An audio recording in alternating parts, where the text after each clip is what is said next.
Welcome, this is Avi. and Joy. And for our today's episode, finally, another Yes! podcast, isn't it? Yeah, we're back with a vengeance. We're back for good. Uh, But before we start, hi di ay sa atong mga suping tagpaminaw, labi na kay Civil Noikat. Thank you for your comment. So for this episode, mao na ni inyong gihuwat gyud and episode 18. How to remain positive amidst problems and trials in life. Lovely. Guy, Yes. let's share your experience about being positive amidst problems and trials in life. Okay. So I will share to you my experience just recently, last year as well as this year. I don't normally open up because normally I don't want to people to feel sorry for me if I have big problems. But then I realize it's worth sharing as a reflection na sa atoa and hope others can have takeaway sa ato bitong podcast or our episode for today. Like a positive inputs, insights, or lessons. So disclaimer lang, before I proceed, I asked my sister's permission to share her story based sa side pud nako. So last year, I think it was on the day of my sister's birthday, she was diagnosed to have stage 3 cervical cancer. So we as a family was really shocked every time. Because, every time we hear the word cancer, unsa man ang atong ma-think, di ba? Nga, it's the end na gyud. And come to think of it, the fear as well and worries, especially for my sister. So, ang iyang worry at that time was death and means to pay for any treatment. And as well as nga unsaon niya pagsulti bitaw sa amua. So I told her that she does not to worry about it, and the important thing was that there was a treatment nga mao'y giingon sa doctor. So all she needs to do was to pray, be positive, stay strong, and be compliant sa treatment.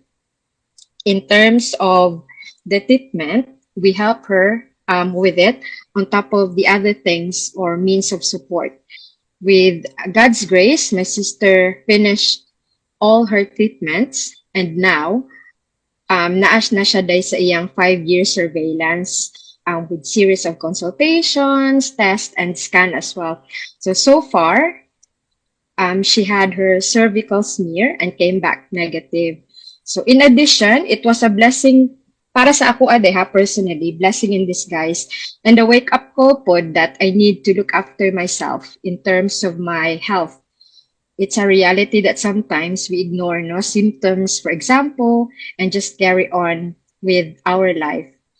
So, nana ko yung symptoms nga na-feel. So I didn't I went to my GP rather, and then gone through a series of tests and scan. And then to cut the long story short, I was diagnosed to have multiple fibroid cysts in my ovary and my kidney as well as my liver. So at the beginning, I was kinda like shocked and don't have any idea because dili po na ako ma-expect ba nga kanang I thought I was healthy bitaw, fit and well, kunuhay. But then at the back of my mind, because of the symptoms, especially the lump in my tummy, I thought I was really suspecting na I have fibroids. So I prayed for it, and after consultation, I decided to undergo surgery and really change my lifestyle. In relation to my kidney, I am under the surveillance of the renal team. So I will have a series of tests as well. But that's my wake up call and my experience so far. How about you, Dai? No? For that, day, maka-proud jud ka, oy. Bitaw, kay na-witness jud nako unsa jud bitaw ang trials nimo, and I'm proud that you've managed to overcome it, and mo nay pasabot nga lig-on jud ka nga tawo. Char. Char. Nay char. Char lang. Salamat So, naman, Day. Pakapin sa char. dili dili tinuod, no? Bitaw oy. Ang akong experiences, as a whole good in general, Mm, everyone has a lot of problems, or everyone has a battle they have in their life. mm, Lahi-lahi man gyud tag mga gipang-agian, pero sa ako apod nga experience, ubay-ubay sad siya. Di pud ko kaingon nga, for probably sa others it may seem a bit of a kuan lang, mild lang siya na problem, but for me, di siya mild in terms of daghan siya nga, daghan siya nga problem, to be honest. Financially, to be honest, lisod siya in terms of I'm not born rich. Let's just say average household, makakaon sa tulos kadlaw sa usa, or free snack baron in ana. But it doesn't mean to say that even though I'm not rich, I feel that I don't have anything, or I feel deprived. No. Bisag in ato me nga average household income ako ang parents, but they haven't felt, they never felt nga kuwang gani, which is happy pud ko kay nindot akong upbringing. Bisag ingon tag dili mi spoiled, pero wala pod mi gi-deprive sa among mga ganahan. In terms pod of problems, let's just say, I don't know if makarelate ang uban, being the eldest is already challenging, to be honest. A heavier burden on my responsibility. Kay, typical as it says, feeling obligated to support manggod ka and to guide your younger siblings while still managing your own personal challenges as well. Lisod bitaw siya i-hurdle nga. Lisod bitaw siya mm, kanang i-balance ba kay you have a struggle as you grow old, but at the same time you already have the responsibility of looking after your younger siblings. Dili ka say no because makonsensya man pug ko kung mo say no ko. Murag inana ba? And then sometimes if you are the eldest child, you will also be dapat typically seen as role model ka for your younger siblings and to other people as well, and they expected a lot of you, so you should be a good example to everyone. So any mistakes that you will be giving, murag maigo imong family including your parents. At that time lisod siya sa ako. Even now lisod gihapon siya, pero I learned to embrace that being the eldest takes a lot of responsibility, but at the same time, it's also a reward for me because I believe that God won't give me battles that I can't handle. So, gipili ko niya nga eldest kay kaya jud ni nako. Inana gani. Aside from inana, butang tag mga heartbreak sa una. O, sa una ato kay kuan to siya, problem to siya nako. Pero karon nakaingon ko nga niagi ko ato nga mga heartaches, niagi ko ato nga mga hilak-hilak moments, mga wasak moments because na siya purpose. Because I always believe katong giingon jud ni Bianca Gonzalez na quality relationship comes into our lives when we are in our best form. Perfect kay no? perfect. Perfect kaayo kay naabot akong bana nga lig-on ako. In short, I'm stronger. Ana gani. So, kanang mga heartbreaks, maabot, okay, problem na karon pero eventually, masurpass ra na ninyo. And, guys, katong giingon ni Joyet ganiha nga, it's been roughly a year mi nga ni hiatus sa among podcast. Kay tungod jud to nako. Dili jud to tungod niya. Kay na ako jud tong gihangyo sa iya ha, kay I'm taking some examinations that I need to take manggod. I also have some obligations in my current job right now that I need to attend, that lisod kayo i-balance ang podcast og kato. And karon na surpass na nako siya, mo nang yana gid ko nga mag-podcast na ta. And in terms of health pod, kung kajoyat kay katong na-diagnose siya, last year I was also having a surgery because they remove a cyst on my ovaries. It's unexpected, because at that time we are really planning to have kids na with my husband, but naaman siya yung mga problems would nga ni arise nga na-a cyst akong ovary that they need to remove in order for us to pursue our next goal of having a baby. So mo to siya. Luckily to us that we are here in UK because ang healthcare kay free. Kay kung dili pa to, oh, perfect kay ang financial. Asa ka kung i-down payment, di ba? Mo to siya.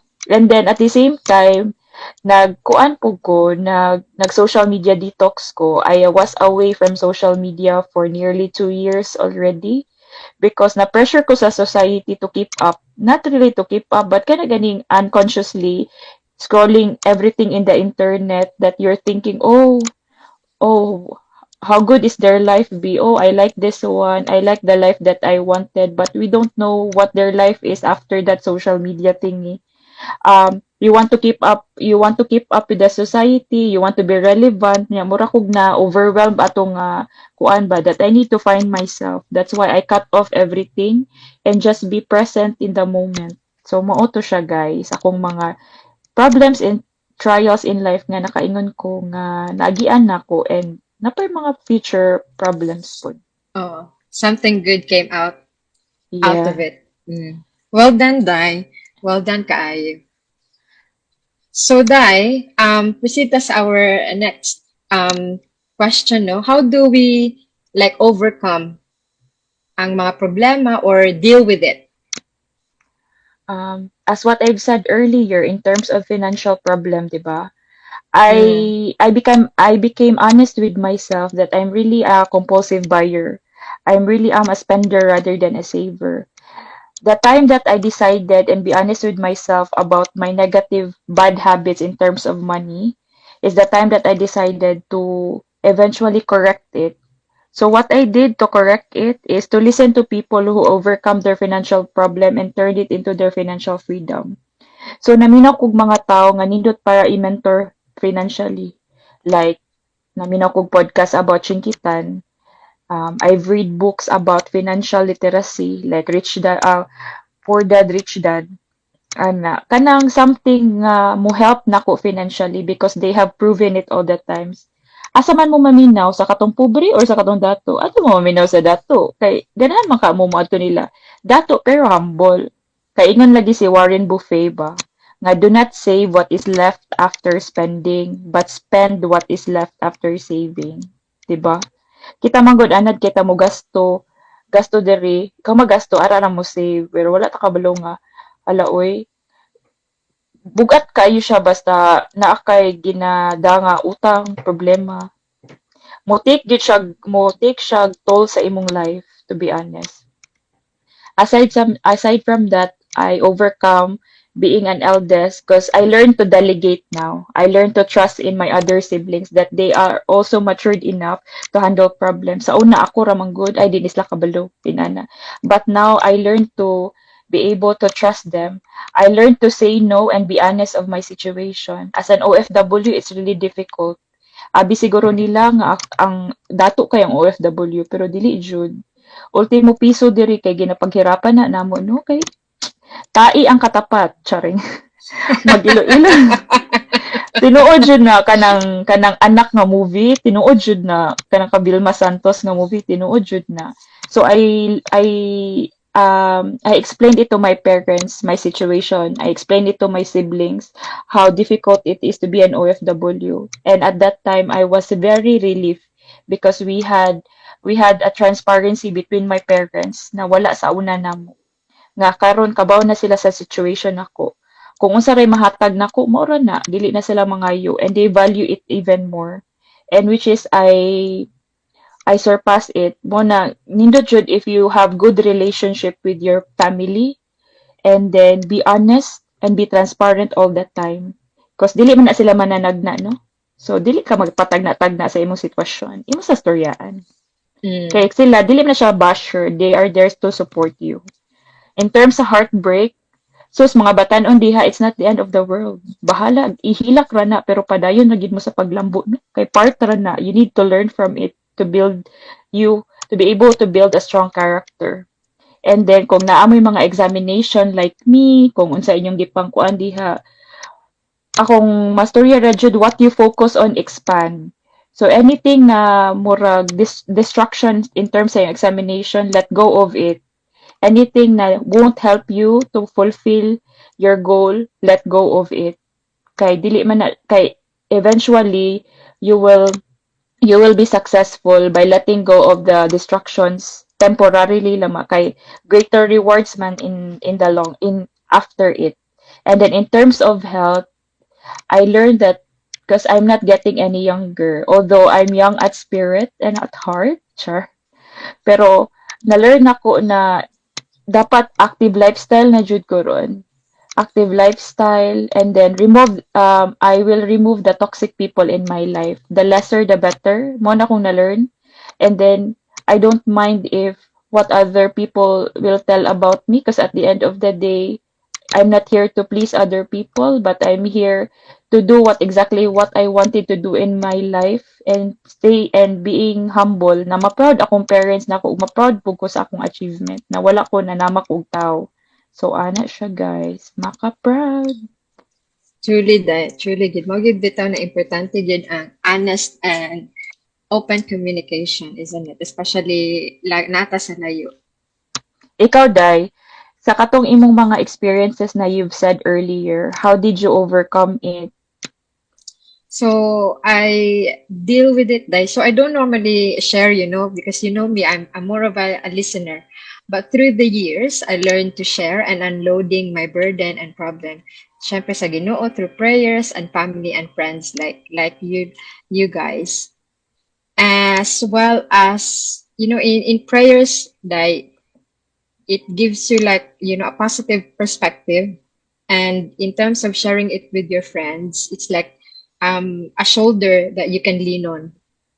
And one thing as well na nakatabang pud sa kuha is diary. So it really helps me as a form of therapy. Whether if there's a good news or bad news, anything I can write on in the diary. So which is really really good. Yeah, I can even recommend to others. And having a really good strong support system like your families, your friends, and even like your healthcare providers who are also positive. Kay, syempre, if you're going to hardship, especially kanang na kay mga gibati sa kalawasan, gusto po ka ang imo mga doctors, mga nurses, mga positibo, good pod. For if will uplift you ba? Like your spirit as well. And having a prayer warriors per day, not just friends, but prayer warriors through your friends nga, mutabang pud nimo pagampo. Because, I believe personally, prayer is an tool to communicate to God. And in terms of helping my sister, kasi naama ko sa layo, I keep sending her like positive quotations or quotes or like verses or people nga naabitay ka ng or share same experiences sa iyaha. And always reminding her na, don't worry about finances because, God will provide. And true enough, indeed, Giday, nakatabang gid, God provided us good. In terms of like the financial aspect, especially. In terms of like strategies, Dai, I don't normally have, or there's no formula, isn't it? Kay, ang problema di ba ni mo matag na, as you said earlier on. Apart from my faith, prayers, and support system, which I've mentioned earlier on. The other thing, based on my sister's experience, I really prayed na kanang tagaan jud siya sa Ginoo day og healthcare providers that will help her sa iyang treatment that are positive individuals and has the heart to care for the patient. So God really answered my prayer kay iyang um oncologist slash gynecologist was really really good and even really really good doctor and a person as well who helped a lot of people as well nga in terms of having cervical cancer. And as you mentioned, na-mention naman ginini mo, no, we are blessed here in the UK because the healthcare is free. And I am blessed enough that I work in the healthcare industry or organization nga. Pwede ta maka ingon bitaw to book an appointment or something like that nga makasinta right away. And as well as you need to be proactive, whether in your health or treatment. Don't wait for someone to do it for you. It should start from yourself.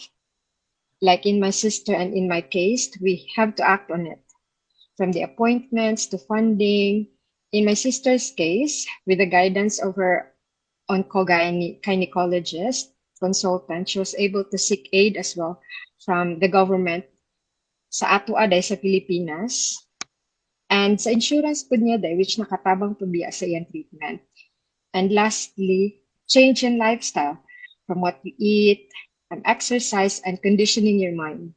Mo gina siya day for me. How about you, Day? Naaba kay mga strategies as well? Um, I think you have mentioned it almost the good side or the pointers that they need to learn from our experiences. Ako rang madugang siguro kay you need to choose your battle wisely because nowadays I notice that younger ones they have difficulty dealing with mental health in terms of dali ra sila ma-stress in anak gani. I believe that you choose your friends wisely because what tell me who your friends are and I will tell you who you are. Tinuod gyud na siya.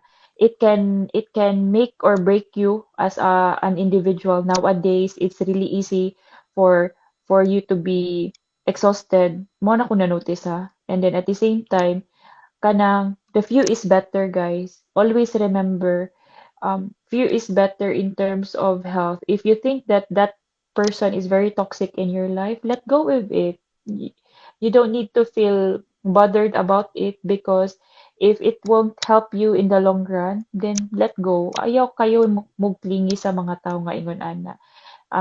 At be ako ninyo focus on your family, focused on the people that makes you happy and bring out the best in you. And always remember guys na embracing problems and trials is an integral part of life. It allows us to build resilience. So, unsa man yung resilience? Kanang your capacity to recover from difficulties and is often strengthened through repeated exposure to challenges. Because I always believe that the more challenges and problems you have, the more resilient you are as a person. Dili ka dali matandog. Murag gug bagyo gud nga bisag unsaon kag ano sa bagyo kay mas mulig-on pa ka ba. So treat challenges or problems as a treat problems as a challenge, not a burden. Because when you treat the problems as a challenge, then it will motivate you to become better. But if you treat it as a problem, it will make all the negativities in life masturya gid na nimo. And then be authentic, guys. Mora akong na-learn sa akong experiences.